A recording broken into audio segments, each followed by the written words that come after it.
My name is Mrs. Young. I like to make videos to teach you new things and to help you remember the things you already know.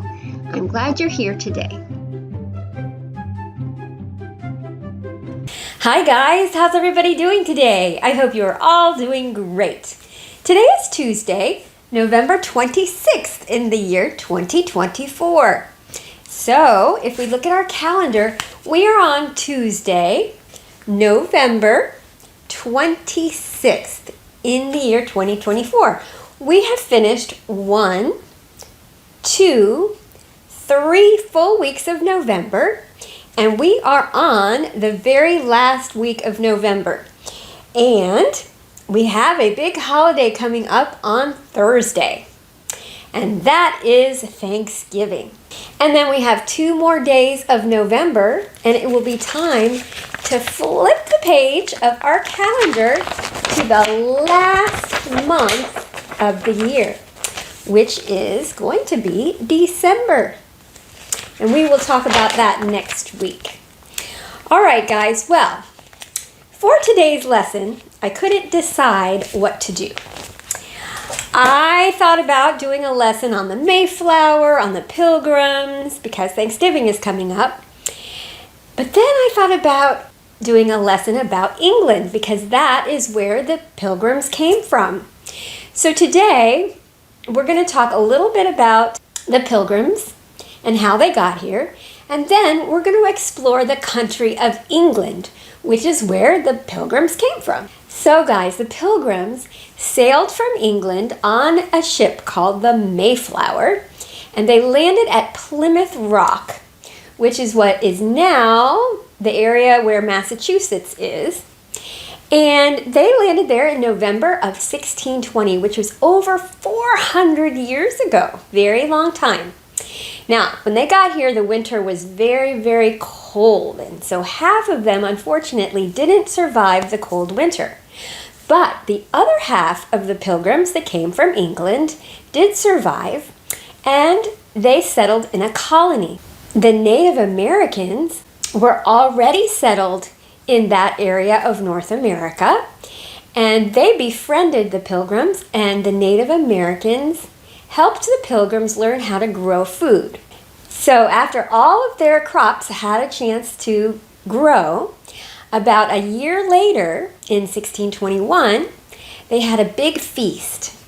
And the Pilgrims and the Native Americans came together and they ate the food. And that became known as the first Thanksgiving.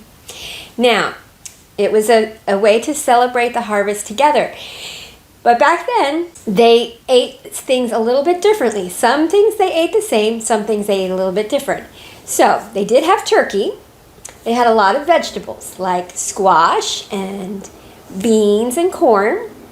They did have seafood because they were right along the water on the edge of on the coast of America. And so they did have some seafood, which we normally don't eat now for Thanksgiving. But guess what? They did not have pie. Why didn't they have pie, do you think? Well, because there wasn't any ovens, and there wasn't any wheat grown at that time, and you have to have wheat to make the dough to make the pie. So, some of the things that they ate were the same as what we eat now, and some of the things that they ate were a little bit different. Okay, guys, so I thought it would be interesting to learn a little bit about the country that the Pilgrims came from, and that country is England. And that is what the rest of our lesson is going to be about today. Okay, guys, are you ready? Here we go. England is part of a bigger country called the United Kingdom. The other nations in the United Kingdom are Scotland, Wales, and Ireland. England has a long and interesting history. There have been many different rulers over England at different times, including many different kings and queens. Many of you probably recognize Queen Elizabeth II, who reigned for about 70 years. When she passed away, her son Charles became the king. The royal family lives in Buckingham Palace, which is in London, but there are also many other beautiful castles throughout England. London is a big city with many famous landmarks like Big Ben. Big Ben is a nickname for the Great Bell of the clock tower in London. Red double-decker buses are also a famous symbol of London. The River Thames is the longest river in England. It flows through the city of London, and it is home to many boats and ships. The English people love to drink tea, and they love to eat fish and chips. Football is the most popular sport in England, but in our country we call it soccer. Many famous football teams like Manchester United and Liverpool are from England. England and America will always have a special connection because that is where the Pilgrims came from a very long time ago. All right, guys, I hope that you learned a little bit about England today. And also, I wanted to mention that November is Native American Heritage Month. Last year around this time, we had a lesson about Native American Heritage Month. So if you would like to go back and watch that one, you can. And I am wishing all of you a very happy Thanksgiving. Let's remember what we are thankful for. And I hope that everybody enjoys their Thanksgiving meal. I hope you have a great day. I hope you have a wonderful week. And I will see you on Tuesday for our next video. Bye.